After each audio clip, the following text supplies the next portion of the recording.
Hi mga mi, ito pinanood ko yung pagluto nila ng pingasyos, inihaw na pingasyos. Ito yung version nila sa pagluluto ng isda na yung napakalaki. Butter muna, pinahiran nila yung foil ng butter para hindi daw dumikit yung isda. Ito yung malalaking isda na inaalagaan, umaabot ng 2 to 4 kilos ang bawat isa. Ayan siya, sobrang laki. Yan ay linis na, tinanggalan na ng hasang at saka yung bituka niya. Panoorin ko lang at kuhanan natin ng video para maano natin, magaya kung paano lutuin. Unang nilagay yung tanlad, tapos sibuyas, daon sibuyas. Tapos yung pinakaano naman, yung sibuyas naman pinagsama nung siling pamaksiw.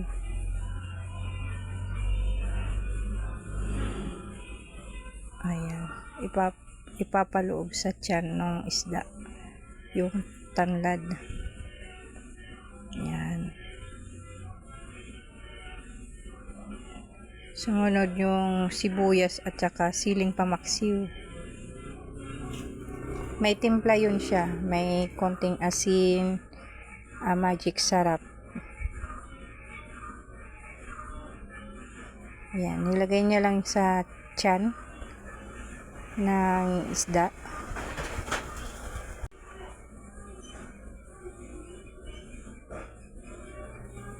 Sunod ulit yung sibuyas na mura, yung dahon sibuyas na mura. Yan, inilagay niya sa may bibig,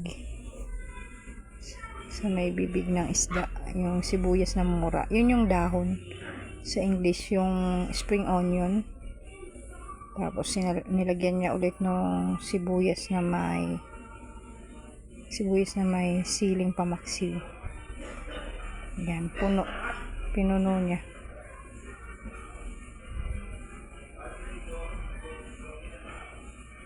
Sibuyas at saka siling pamaksiw, tanlad at saka dahon ng sibuyas. Ayan.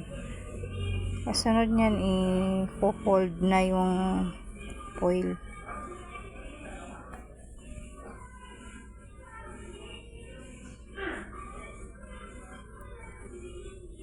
Dahil yung foil ganyan lang naman kalalaki, so ikat niya muna kung gaano kalaki yung isda, tapos ipo-fold na niya, tapos lalagyan ulit sa kabilang side.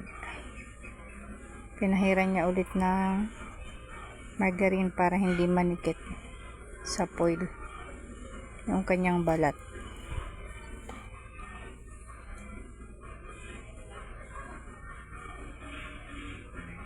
Magme-melt naman yan, so kahit hindi na siya ikalat sa isda, magme-melt naman yan, so kakalat na lang yan pag nainitan. Ayan, pinold na niya.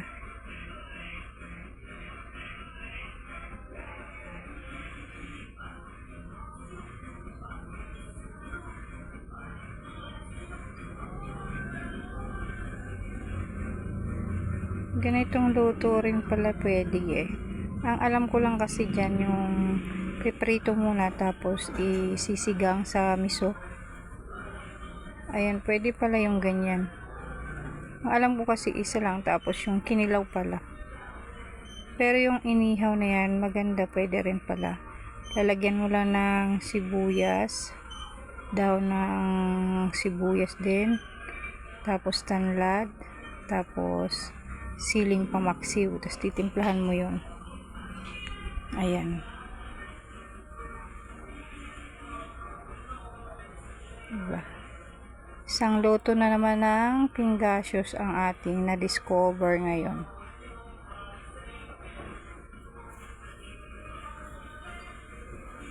At sa kabila, tapos fold na naman. Yan. Yun lang. Tapos, same process ulit. Yung iba naman, bali 5 peraso kasi yung pang ihaw na yan. 5 perasong isda.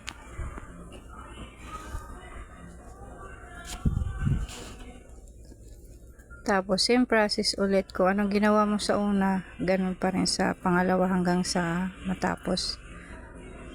Ganyan.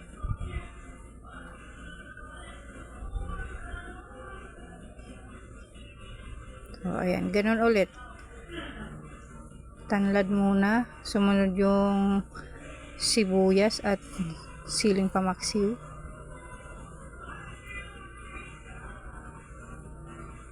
Yung process lang.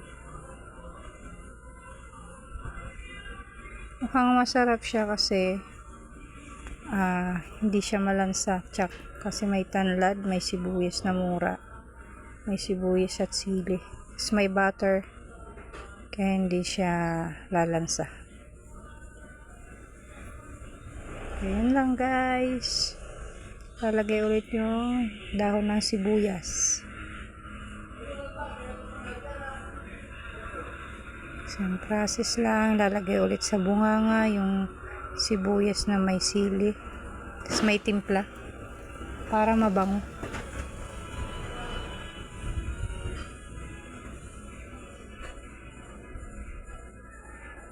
Yan, may natutunan naman ako. Pag meron ulit magbigay sa akin ng ganyang isda, ganyan naman tatry ko. Yan, puno siya ng sili at saka sibuyas. Kaya hindi siya magiging malansa dahil marami siyang sangkap na spices. Ayan. So, yun lang mga mi. For today's video, inihaw na pingasius version.